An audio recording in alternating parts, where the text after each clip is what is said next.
I've never lost the hope monster. And the hope monster's hungry, and he has to be fed. So that's friendships and laughing and good memories, and it's funny and it sounds weird, but obviously that's sort of like going to be my memoir title. Hi, I'm Addison, Brazil, and you're entering a world gone good. Hello and welcome to World Gone Good. My name's Steve, and I am so happy you're here with me today. World Gone Good grows our audience through listeners like you, so if you'd like to subscribe, rate, review, tell your friends about us, or any or all of the above, previous, and anything I just said, I give you my genuine thanks and say, please do. Here's a question. What is the good in experiencing a great loss? And by great loss, I'm talking big emotional loss, the loss of a parent or a child or a sibling. Of course, the answer is, Steve, come on, there's no good in that kind of loss. So the next question, the follow-up, is this. How do we find the good after this happens? This is going to be a two-part episode where I speak to two different people who experienced great loss, and each of them share how they found and perhaps refound their good. Let's start with Tethr's Addison, Brazil. Two questions to start. Is your name really Addison, Brazil, and is that really your hair? Yes and yes. It's funny. I get that all the time, especially being in LA, but that is the name I was born with. It's not a stage name. And I always joke that I'm the opposite of most people. I need a stage name for Starbucks because Addison never ends up being what's on the cup. So I have to pretend to be other names that are simpler at Starbucks. So I'm the opposite of most people. When I got to LA, I changed my name for Starbucks, not for film. Nice. Well, I have a shaved head, so I'm very jealous of your locks. You have good Well, hair. thank you, mom and dad. Yeah, I lucked out there, and I guess it's been a little bit of a moneymaker and a calling card in my modeling days. And yeah, I'm pretty grateful for it too. I love it. Okay, so you have a story behind you that leads to what you do and what you're doing now with your app called Tether. So I want Mhm. to let you have the floor and tell your story however you're comfortable telling it, because I think that's what's going to lead us into this conversation. So the floor is yours. Yeah, sure. So I mean, my story can be very long and it can be very short. And as I've gotten used to, being a spokesperson over the years, I've learned how to tell it much shorter. But the gist of it is that in doing all the things that you do in your 20s and learning to be an adult and a man in this world, I really came up against some very big challenges. I also had some very big triumphs, and I consider myself to still be one of the um, most blessed people in the world. My support system goes beyond, and I'm so grateful for that. But I did, at the age of 20, I lost my brother to cancer.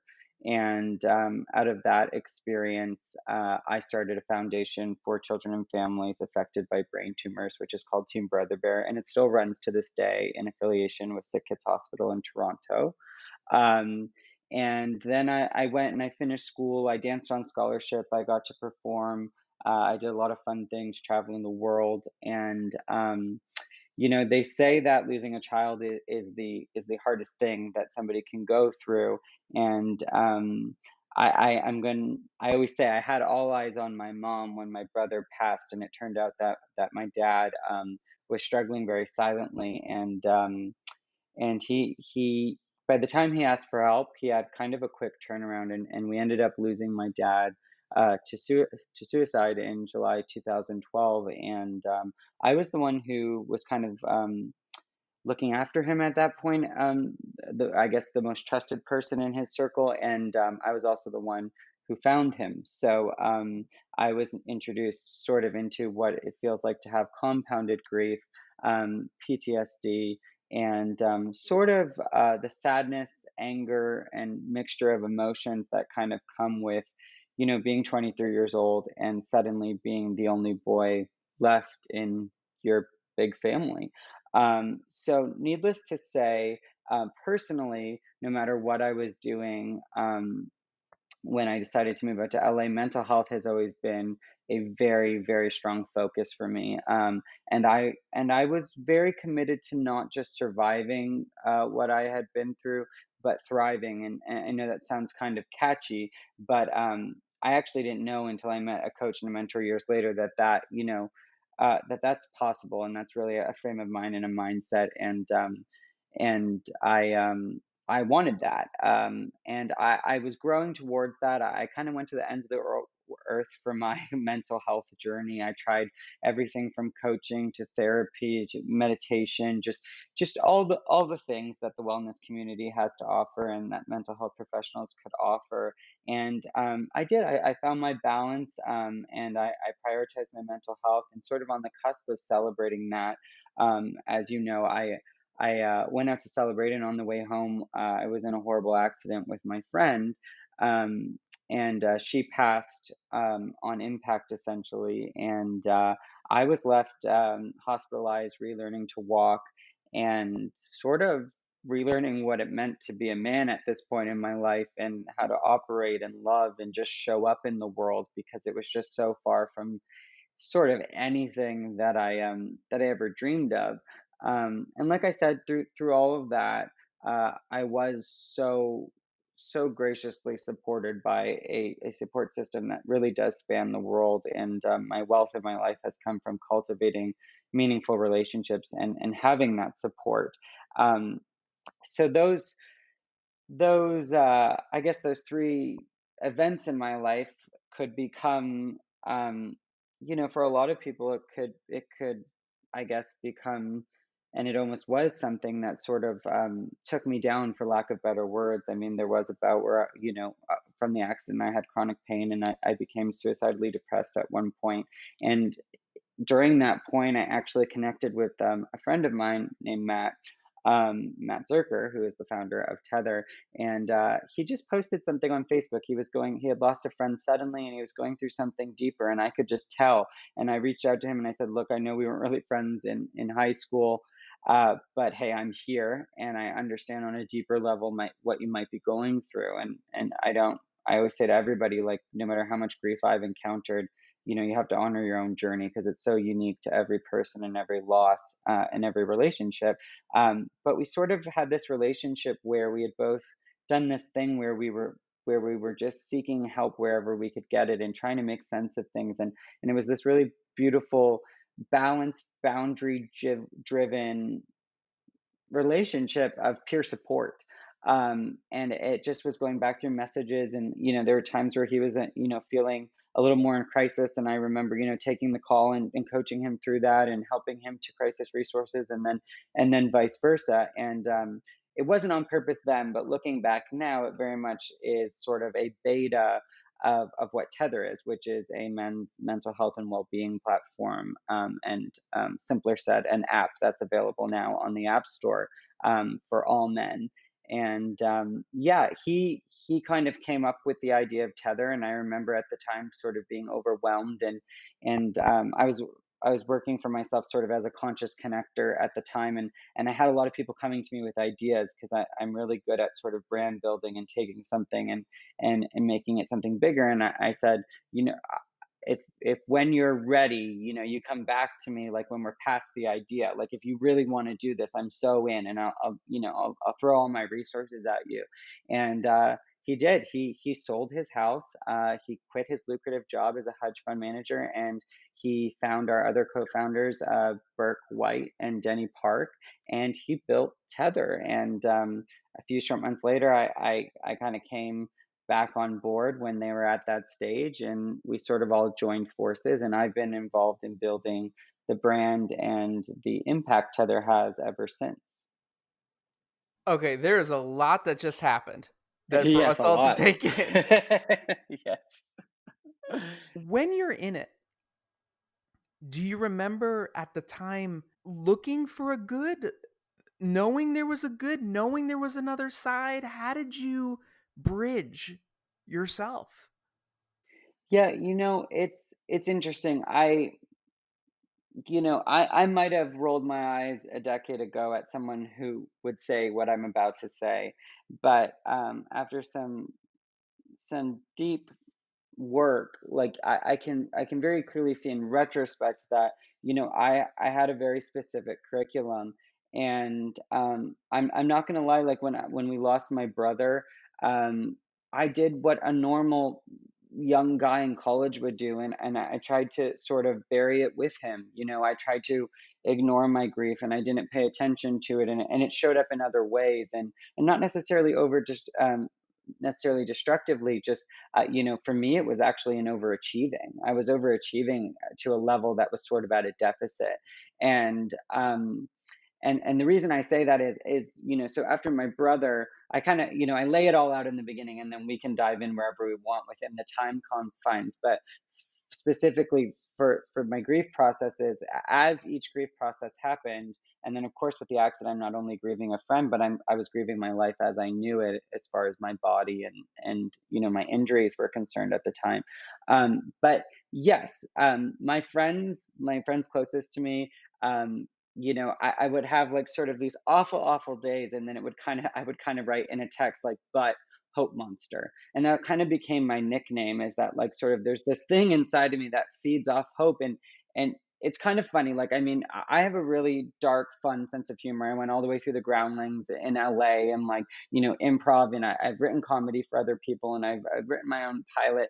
Like I humor just was my brother's way of getting through cancer, and it's something that has just carried our family through, where that HBO style of dark comedy where it's so serious at certain points you have to laugh, and in some points, specifically my sister and I, we laugh when other people cry, and we cry when other people laugh. Like I cry very hard when I witness people being kind to each other. And I have been in the front pew of funerals laughing hysterically, and when I was younger, I would sort of like let people kind of tell me what what I should and shouldn't be doing. And now, like, I have a very kind of strong sentiment to that, like, you honor the journey, like whatever's actually coming up. And so, to answer your question, like, yes, like weirdly, it was like one of those like. It was like someone getting knocked down in like one of those scary movies where they keep getting back up, and everybody's like, just stay down, man. Like he keeps like it's gonna hit you again. Like, why do you keep getting back up and being like, I'm resilient, like I'm gonna, found an organization, I'm gonna help people that have been through what I've been through. And like, I don't really know why those were the things that came to me, and the way that I dealt with my grief and my sort of traumatic experiences. But they all taught me something, and I never, except for one little blip, in June of last year before Tether was born, I've never lost the hope monster. And the hope monster's hungry, and he has to be fed. So that's friendships and laughing and good memories. And it's funny, and it sounds weird, but obviously that's sort of like going to be my memoir title or whatever it is. But yeah, I don't know why, but I was given this like really amazing contagious gift that is sort of this hope monster within me, that refuses to not be fed, much like my dog. Um, so yeah, I mean, like I didn't like. Of course, there were always times where I really like, you know, it was explained to me at one point with post traumatic, with finding my dad, and a trigger warning, of course, for anybody listening. But I did find my dad hanging, and that just comes with sort of like a whole new world of triggers and sort of mental trauma, whereas with the accident it was a physical trauma. Like I would have physical responses to stimuli, versus with my dad it was like things that reminded me of that experience. And the way it's explained to me is like when you're dealing with trauma, when your trauma is kind of at a 1, a 2, a 3, it's like you're wearing glasses. 4 or 5, you still know you're wearing glasses. If you get up into 8, 9, 10, those glasses are turning into context, and you're losing the lens that you see. And I've lost the lens a couple times where I sort of became re-traumatized, and I wasn't in a position to kind of, whatever it was, grounding myself through breath work, asking for help, connecting with other people, where I wasn't able to kind of get the glasses off, if that makes any sense. That metaphor really helped me. um, and so I guess I just sort of it was like a decade of learning, the hard way many times that like, when things are at a 2 or a 3, you're getting those little triggers throughout the day, or there's extra stressors outside of before doing all the mindset work that I did. You have to take care of that. You're still bringing a 3 down. You're still bringing a 5 down. If you're waiting until you get to a 9 out of 10 in any extreme emotion, at that point you're sort of on the brink of crisis. And a lot of what you'll be doing is just trying to actually solve what's happening in that moment rather than that overall experience and that overall picture, which isn't really solving at all. It's just building a daily relationship with the grief and loss that you've encountered. Tell everybody what Team Brother Bear is and where how it started. Gosh, yeah, the OG spokesperson. I've been talking so much about Tether and the film we produced, that I haven't been talking about Team Brother Bear. But Team Brother Bear is a nonprofit organization that was actually founded while my brother was still alive. Many of its elements were founded on me going to his bedside, and at the time he couldn't talk, and so I would get like a thumbs up or a thumbs down, and that's how we found it. It was this beautiful thing. A bunch of very young people, friends and family that knew my brother all came together, about 20 of us, and we made this organization with the specific focus of supporting families, and of course the children that had the brain tumors, but the family unit as a whole, and providing direct support because we had seen so closely um, what it does to a family, and not everybody had the same resources that we had, or I had step parents as well as parents, so it's like it was four parents plus grandparents, and like it was a struggle. I'm not going to lie, like dealing um, and caring for a child that is terminally ill is obviously, as you know, that it's a full-time job for everybody, well, when they're taking care of themselves, and also, of course, trying to make memories and give as much of a normal experience as possible. So what that's become, like we used to hold annual galas, back in the pre-pandemic. What that's become is a very strong and special relationship with the hospital here in Toronto, Sick Kids Hospital, which is one of the foremost in the world. And actually, the social worker, every patient is assigned a social worker, just to help, kind of like to guide through the process of a child's diagnosis. And David Brownstone, who was my brother's, is actually now the head of the social unit.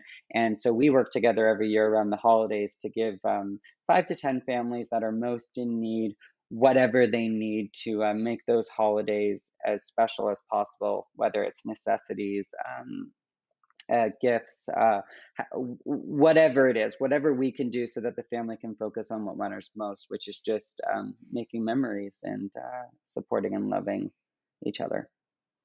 How does somebody support Team Brother Bear? Is there a website? Is there a place they can make a Yeah, Team donation? Brother Bear is teambrotherbear.ca. And actually, this year, like everybody and everything, the COVID pivot on that is what I'm actually going to be setting up, is going to be a lot more similar to what you get for a wedding registry or a baby showers registry. So each family, I'll actually set up Amazon registries, and it will be kind of cool because in the past people have donated, and then I learn about the families, and then I go and shop for all 8 families and curate everything. But this will be cool because people will get to sort of pick gifts or pick necessities out for them and feel like a little bit more connected to that direct support. So it will get even more direct from donor to recipient, which I'm actually pretty excited about.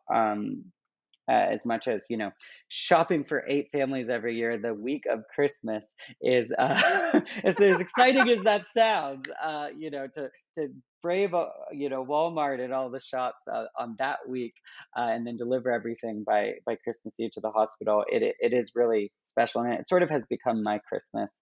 Sort of the way I still spend it with my brother, if that makes any sense. And yeah, that's the main way. And Team Brother Bear has Instagram too, but if anybody wants to get involved, it's generally through the website. Now, Tether, which you said was created from by your friend, and then you became involved after. Is that correct? Is that how I understood that? Yeah, so I mean, like anything, it was his idea, and then he found us as co-founders. So he found Burke White, who is our head of product, who his skill set was to develop the app, the product itself. He found Denny Park, who's our CTO, who from what I understand from all the meetings I take, has done something miraculous in building what Tether is in 3 months single-handedly. And he found me as a co-founder when it came to the social impact and the brand side of building the community and the relationship, how we show up to everything. So, Tether itself was, of course, his idea, and then he did what any great leader does, and he sort of brought on co-founders that could make sure that that idea became a reality. And I'm really grateful that he trusted me with that responsibility and let me get involved when I did.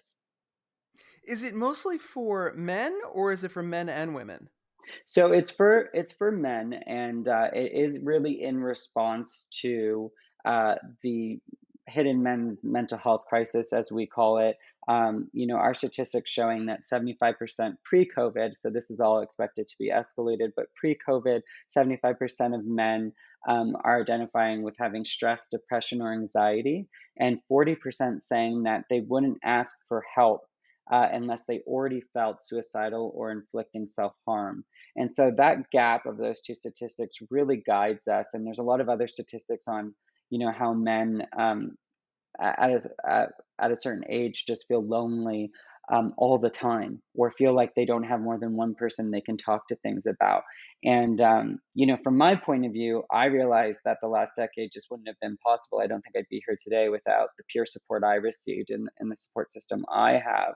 And from that, his life changing experience happened in a men's group where he shared in a safe space, and the container was held for him, and sort of he realized sort of the value of that, and how, like everything else, the technology would need to follow. And thank God he did, because now we're obviously in quarantines and isolations and dealing with the pandemic, where the app is providing that when all the facilitation in men's groups are shut down. So it does specifically, the app itself caters specifically to all men, regardless of age, sexual orientation, economic status. The MVP is downloadable on the Apple Store. It's free, and we have a very exciting roadmap, I should say, ahead of what's to come. Um, but but yeah, it's sort of our response to the men's mental health crisis, and sort of uniting men and supporting them, and sort of redefining what it means to be a man in 2020. Another statistic that gets thrown out a lot that we hear is that 93% of men don't agree with the depicted societal view of what masculinity is. So, if we're all not agreeing anyways, let's Right. let's show up, and let's like do it with our full selves. And the brand itself is an inclusive brand, and it offers benefit to everyone. Like, I'm sure if you follow our Instagram or you read our blogs, or we are a resource for anyone who has a man in their life as well. And I do always like to say, sort of from an impact place, that it is my true belief that when a man takes care of his mental health and well-being, that it obviously positively affects everybody around him. I noticed this a long time ago, which is that when parents are on a playground with small children and a little boy falls down, they go, "Get up, buddy, wipe it off. You're fine, go, go, go." And if a little girl falls down, they go, "Oh, are you okay? How do you feel?" And she usually is given permission to feel, to cry, to laugh, to go, "I'm fine," to feel whatever wants. But even at the youngest of age, we tell males, "Get up, wipe it off, keep going. You're okay. Don't worry about it. You don't feel anything." And I think it's so interesting how from the youngest of ages that's programmed into us that we shouldn't, I was in a meeting at work and I got so frustrated. This is so many years ago. I got so frustrated with what was happening, and it was just wrong what was going down. And I had to like put my hand, like, I'm doing it right now, you can't see, but I sort of put my hand over my eyes like I was shielding it from the sun because I was about to cry. Like I got that frustrated because my body was like just like I wasn't getting angry. I was just so frustrating. And across the table of all these, this other man said across mostly white men, I'm white, one or two women in the group, and he goes, Silverman, are you gonna cry right now? And I like looked up and I was probably bright red. The two women in the group both go, are you okay? And I'm like, and all the men are looking at me like, what is wrong with you? But the two women got it. And I said, no, excuse me. And I got up, I had to walk away. And it was later that I spoke to those women and they're like, are you okay? Are you okay? And all the guys were making fun of me. But I was 20 something years old. I couldn't process everything that was happening. I was so frustrated, but I was shut down. I was emotionally shut down, and I was also made fun of and humiliated. Like you're not man enough. You didn't handle this. You're not masculine enough. And it's what is ingrained in us. Absolutely, and I love, what the examples you use just also show that does so commonly happen, that men, we just launched, I'm sure you saw, and I don't know if you swear, you don't swear on the podcast, but we launched our new campaign, which is "We F with Feelings," and the reason that the F word is put in that sentence is that it's so interchangeable. That that can mean so many things, and it can be personalized to so many different people. But the emphasis being on with feelings, and what we've noticed a lot, and what I noticed in my life, I had this light bulb moment with a life coach, Jennifer Merrifield. She's amazing, amazing woman I met on a plane by accident, and she's been changed my whole life. And she was mentoring me, and she said, "Well, how do you feel?" And I said, "I feel worthless." And she said, "Okay, well, that's not a feeling, that's a thought." And I just kind of had this moment where I was going back like hyperspeed in my mind, going, oh my God, I don't remember the last time I felt a feeling. I've been feeling thoughts of like, well, I'm tough. Well, I should get through this. Well, I'm feeling like I'll be fine. I'm feeling, all these sort of descriptive words around not actually having a feeling, like a genuine experience of sad, angry, depressed, whatever it was. And I've noticed that in men, they express themselves through thoughts and not feelings. And so we're really trying to encourage that, where it's like, how did you feel that? Because like you said, we were conditioned to go to a thought like, I'm a man. Okay, that's not a feeling. Yeah, that, like, so let's check in, and what is the feeling associated with how you felt in that moment? It's funny because as a healthy processing, when you go back in memories to kind of catch yourself when you're creating thoughts and constructing things based on limited beliefs and story versus what the actual feeling is and what's actually happening experientially to you in a moment. And just that, the amount of relief, of, I don't want to say getting the permission, but accepting the power of choosing feelings over thoughts, and realizing that that is such a strong masculine, positive masculine thing to do, in 2020, is something that I've really seen change lives like almost instantly. To be able to acknowledge and to be able to share and be, heard and actively heard by other people, and sort of like you said, not paraphrased into, I'm going to fix you up and like make sure you appear to be a man in this moment. But I hear that you're feeling really sad right now. What does that feel like in your body? What would make that feel better? Or do you want to honor it for a while? It's like, and this is something that peers can do with each other. I've intentionally stayed at the peer support level regardless of sort of my potential or intelligence, because I want to be one of the guys, and I want to go to the limits of what peers can do for each other. And I've become very passionate about that as a lived experience expert and a peer support advocate. Is, how do we support each other around the professional help? How do we support each other around the availability of wellness techniques and consumerism right now? Because that's really where the magic is, and that's where it's been for me. And that's what Tether really seeks to do, is to teach the power of peer support, through action. The way I wrap these shows up is I ask three questions. Don't panic, they're really easy. Just go with your gut, is what I tell everybody. Question number one: who inspires you? You know what I'm finding? inspiration in so many different places right now. But if the who is sort of, it's a type, and it's just, despite everything that's going on right now, I'm so inspired by those that choose kindness and that are willing to take a moment to express gratitude and love for other people. I mean, there's every excuse in the book to worry and go inward, and I'm witnessing these beautiful moments of people that are just willing to do that. And I said I cry when people are kind to each other. So I take very big notice of that. But just from the smallest gestures, like, just, it's such an important thing right now, our humanity, and the way we're treating each other, and the way we champion each other to learn from mistakes versus canceling each other. So anyone who's willing to do that, right now, is inspiring me. This can be anything you want. It can be based on what we've already talked about. It can be something that's just in your head. Go with your gut. Tell me something good. Something good, uh, is that despite everything that's going on in the world right now, one of my best friends, and he's a life coach, Zach Penpraise, I'm going to give him a shout out. Him and his wife Sheena gave birth to a beautiful, healthy baby girl, and that just has brought so much light to my week, even if it's just through pictures and seeing his smile on FaceTime. And now the easiest question of all, where can people find you?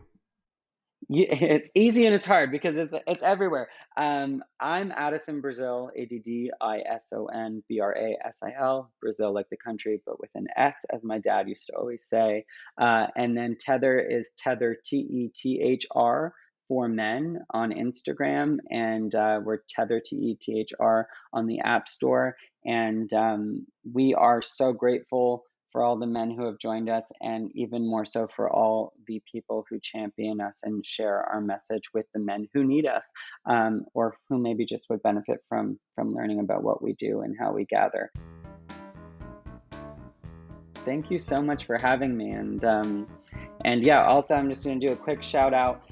There's just so many things going on. I am the co-producer of a film that's coming out very soon, a short film that has a mental health narrative called The Great Artist, and it's directed by the two-time Cannes Award-winning director Indrani, and stars Matthew Postlethwaite and the Emmy-nominated Rain Valdez, and that's coming out in the next month or so, and we're very excited about that too. Thank you, Addison, for sharing your story, your truth, your good. Next time on World Gone Good. Negativity takes up so much energy and space, and it's so easy to be negative when you've been through so much. Janice Brown's story is as compelling as Addison's.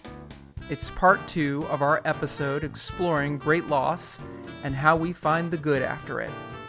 I hope you'll join me. Until then, be good.